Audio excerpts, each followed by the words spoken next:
This victim was hacked with a machete to try to keep the discovery secret. It's a very unusual case.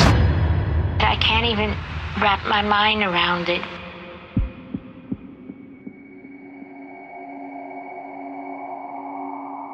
Take a look at this interrogation video. Does this look like an innocent person to you? Yeah, you guessed right. This is Desiree Strickland. In June 2015, she and her 3 friends took the life of an innocent boy in the most gruesome way you can imagine.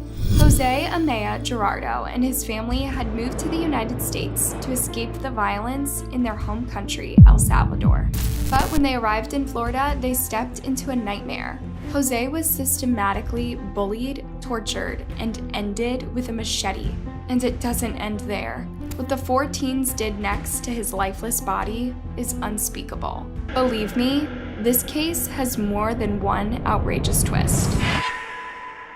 Today's story begins with Jose Amaya Gerardo. He was born in 1998 to parents Lucia and Santos Amaya.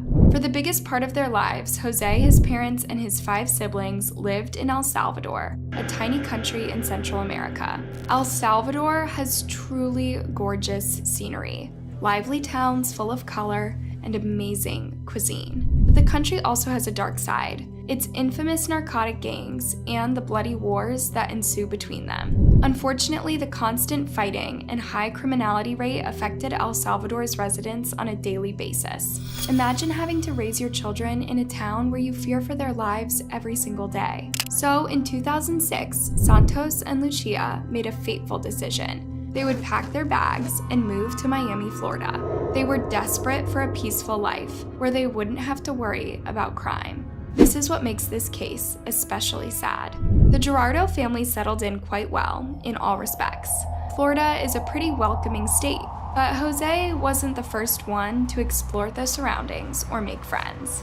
He was the shyest sibling in the family, and generally, Jose was a quiet boy who often kept to himself and stayed close to his family.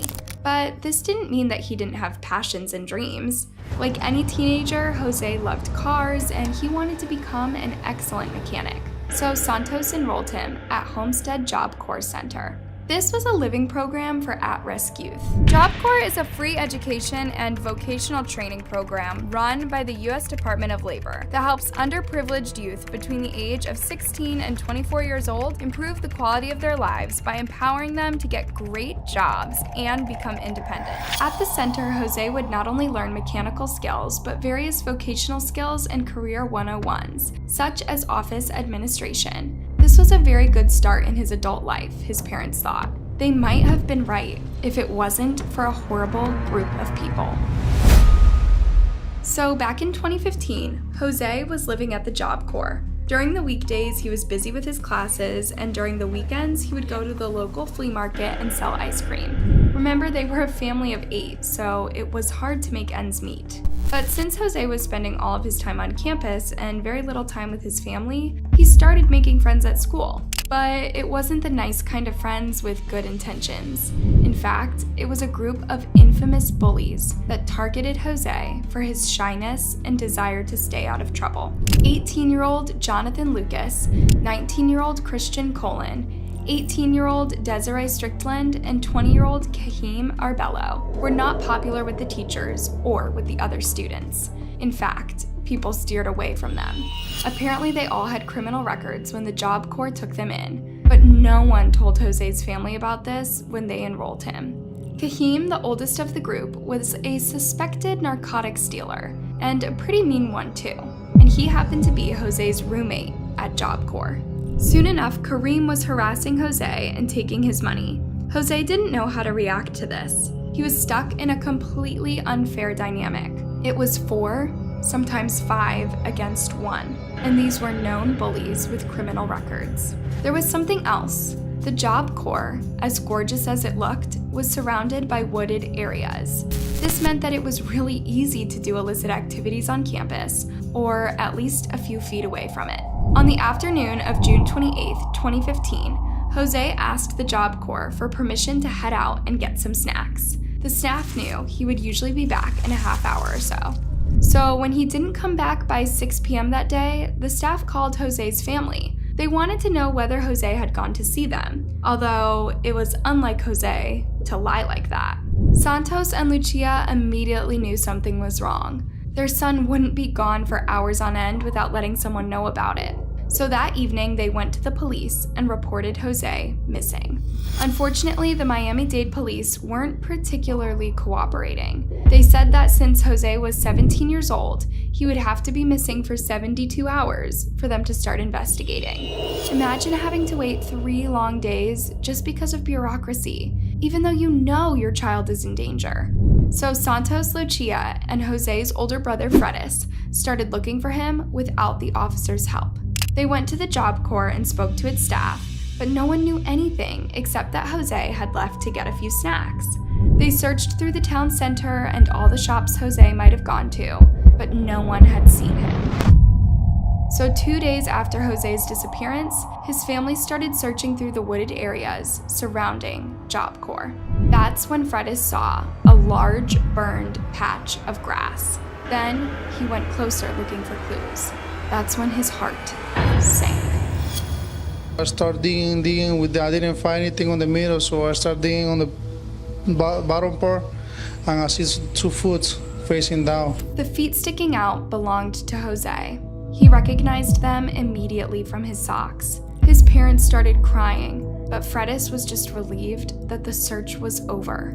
Yeah, I feel happy because I knew that I found him, that he was not going to be alone in there. But when they took a closer look at Jose's body, the Gerardo family truly saw the stuff of nightmares.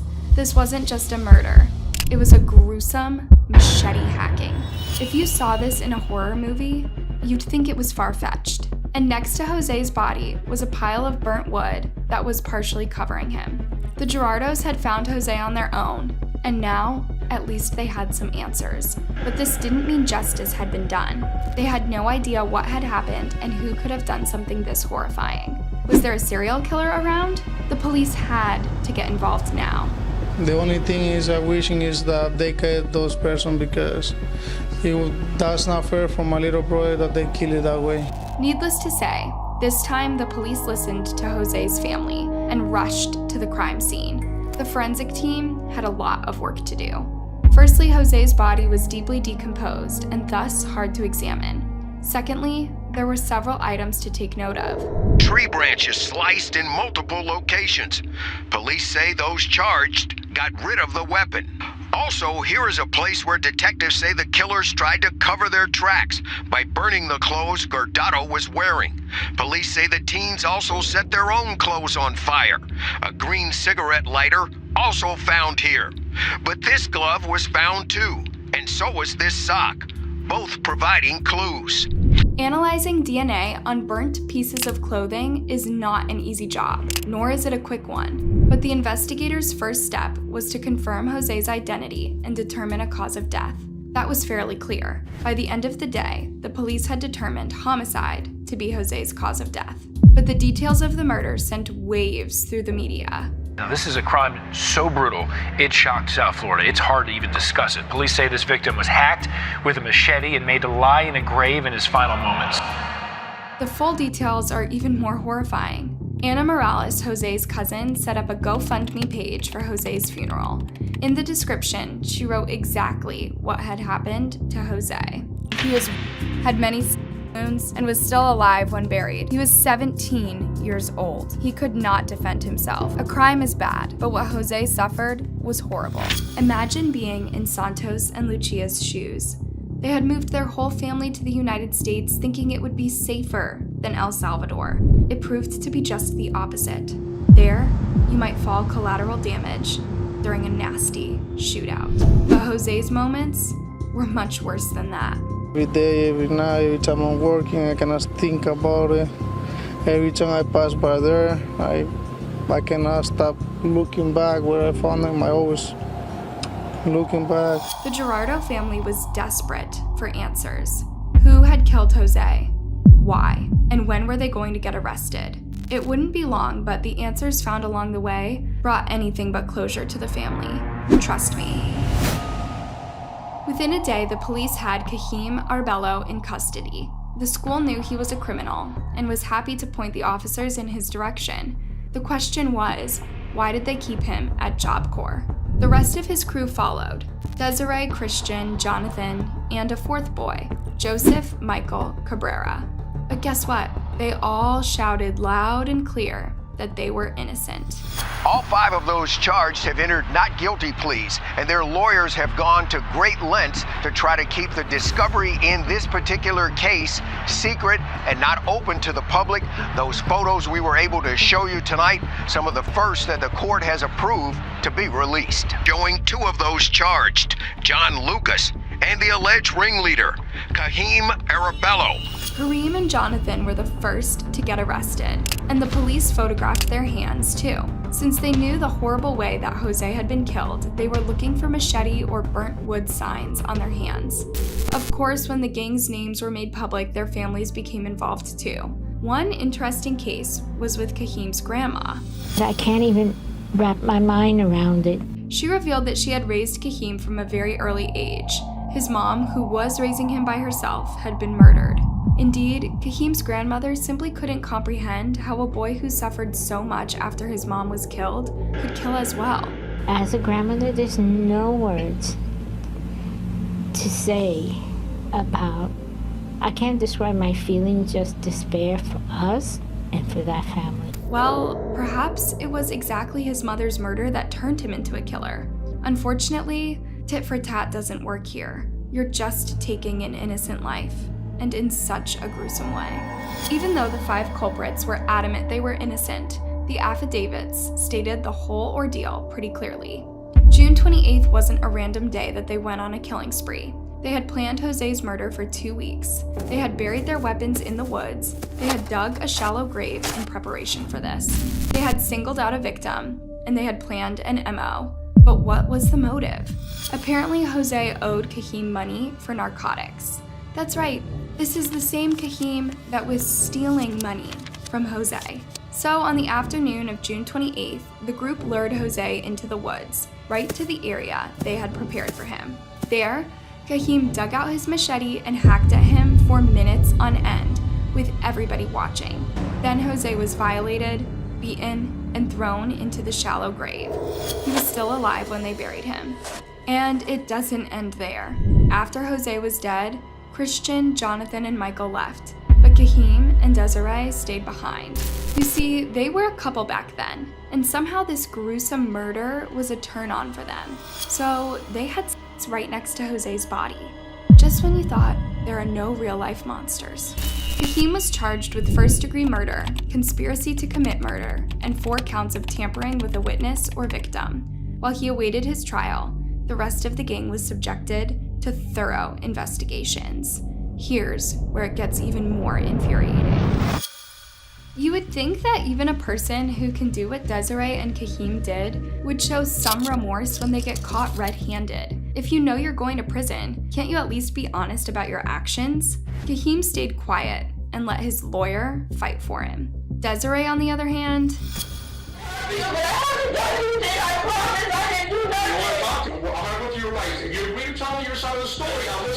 no matter how much the officer tried to calm her down or get her to tell her story, she just kept yelling that she was innocent. I didn't do anything. All right, now listen.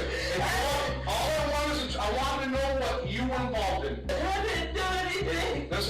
Listen, you need to calm down. If you agree to speak to me after I read your rights, I will listen to your side of the story. Yeah, very convincing. No side of the story, just yells and cries. You want to talk to me? No. I want to talk to my dad. And when that didn't work, she went on to insult the police officer. Desiree had pushed him when he was walking her into the interrogation room. Now Desiree was saying he touched her. I didn't put my hands on you. You touched me. Imagine being an officer and having to deal with a person like this. When the cop wasn't taking any more insults from her, she started claiming she was going to have an asthma attack. You're going to sit me in a hot control car until I die. You're not going to die. I have asthma. You're not going to die. Okay, if you don't behave in here in the air-conditioned room. The officer then left Desiree alone in the room for a while. This is a classic interrogation technique, to see how the suspect's behavior changes when they think they're on their own. With Desiree, Her behavior was pretty darn obvious. She tried to break free by hitting her cuffs against the table. Then she tried to remove the screws from an electrical outlet so she could pick open her cuffs. Did she really think that was going to work? Also, if you're claiming you're innocent, why are you trying to escape the police station so desperately? Before the detective was back, she managed to scratch something on the police table. MPD, go to hell. Way to go, Desiree. While it might have been somewhat hilarious to watch her go crazy inside the interrogation room, this is very sad too. She planned Jose's murder, helped her boyfriend kill him, and then had intercourse right next to his body. Then she not only lied about being innocent, she took the high and mighty road, yelling at the detective and insulting the police. This demonstrates just how little remorse she has for her actions. Now, police say that Strickland's three co-defendants have all confessed or all charged with first-degree murder. They say this homicide was triggered by a debt owed to Strickland's boyfriend. When Desiree appeared in court, she once again had a horrible attitude, but a different kind. Girl went before a judge this morning to face first-degree murder charges, but she appeared absolutely bored and uninterested in court. This is disrespect to the authorities disguised as boredom. Desiree looked defiant and arrogant throughout her trials. She didn't want to look scared. She wanted to say once more, MPD, go to hell. Not only was Desiree charged with first-degree murder and tampering with a body, she was also fined $2,100 for pushing the police officer, trashing the interrogation room, and removing the screws from the electrical outlet. Court finds probable cause, sets no bond on that one. Eventually, all four boys confessed to the murder and shared really graphic details about it with the cops. The only one who refused to accept any responsibility was Desiree. Around this time, Jose's parents appeared on TV. They thanked the police for arresting the 5 suspects and urged them to give appropriate sentences. Joseph Michael's case was a little different. He had a much smaller involvement in the murder than the other 4. So the attorneys offered him a plea deal, a maximum of 10 years in prison for testifying against his friends. In a pretty strange turn of events, Joseph Michael refused the plea deal and said he wanted to go down with the rest of the crew. Why would he want to have to spend the rest of his life in jail? Was he that afraid of Kahim, who the gang claimed was their ringleader? 5th suspect was arrested in St. Louis, Missouri. He will soon be brought over to Miami. Now, at this time, it's unclear what his alleged involvement was in the crime, and that's because most of the suspects have sealed arrest warrants. And in Christian Colin's case, his defense team argued for insanity. We believe that Mr. Colon is suffering from psychosis, and we believe that he is not competent at this time to stand trial. Indeed, Christian didn't seem well in either of the videos he appeared in. He's very slouched and fidgety, and never looks straight at the people who are talking to him. His lawyer also said he never really slept. That he doesn't get sleep, no more than 3 hours, I believe he said, because of the voices. Apparently, this is all because he'd been abusing for years. At a couple points during the interview, he would say things like shut up or stop talking, as though they were happening during the interview. The judge didn't show any mercy for him though. She concluded he was perfectly capable to stand trial. It seemed like Jose's case could finally be closed, but it wasn't going to be that easy. Their trials would be time-consuming and emotionally draining for Jose's grieving family. Fredis was the only one who seemed to keep his head up. He was just happy to have the 5 attackers behind bars. I feel happy because we wanted that they have to arrest everybody because we don't want no those criminals to stay on the street. Meanwhile, the Homestead Job Corps Center closed its doors indefinitely. This is what they wrote on their website. This pause in operations will provide additional time for Job Corps to complete its review of safety and security at the Homestead Center and to consider actions to further strengthen oversight and accountability of Job Corps contractors. Well, yeah.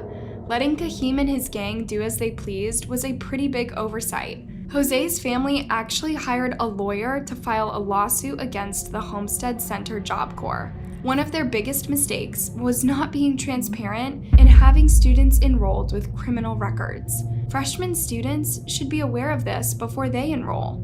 Today, Kahim Arbello is the only one facing the death penalty for Jose's murder. Students accused of hacking another teen with a machete and burying his body in a shallow grave. Today, we're learning the state of Florida will not pursue the death penalty for 4 of the 5 defendants. As of 2022, the trials are still not fully over. In May 2022, Desiree Strickland made the headline again after being offered a plea deal. Her attorney offered her 15 years in prison if she pleaded guilty to conspiracy to murder. Still, Desiree wasn't pleased. It's pretty incredible that she thinks 15 years in jail is still too much time for what she did. Does she really think she's innocent? Since 2015, another horrible detail about her came up. Apparently, after the group lured Jose into the woods, Desiree went away to pee, and when she came back, she complained that she missed the few machete blows. If that's not evil, I don't know what is. Then, in September 2022, it was announced that Desiree did take a plea deal. Inside, Desiree Strickland raised her right hand in an orange jumpsuit and pled guilty to conspiracy to murder. Desiree received a sentence of 15 years in prison, but the 7 years she already served will be counted too, so she might be out as early as 2030. Her lawyer said, "They're all very young, immature. It's a very unusual case. The evidence is questionable." Yeah. She had sex next to Jose's dead body, and she complained about missing part of the attack. I think that's pretty involved. In 2020, Jonathan Lucas pled guilty to conspiracy to commit murder and was sentenced to 5 years in prison and 15 years probation. Joseph Michael Cabrera pled guilty to the same charge and received a slightly smaller sentence. But Christian Colon and Kahim Arbello are still awaiting trial. It's pretty incredible that 7 years have passed since Jose's brutal murder, and justice still hasn't been done for them.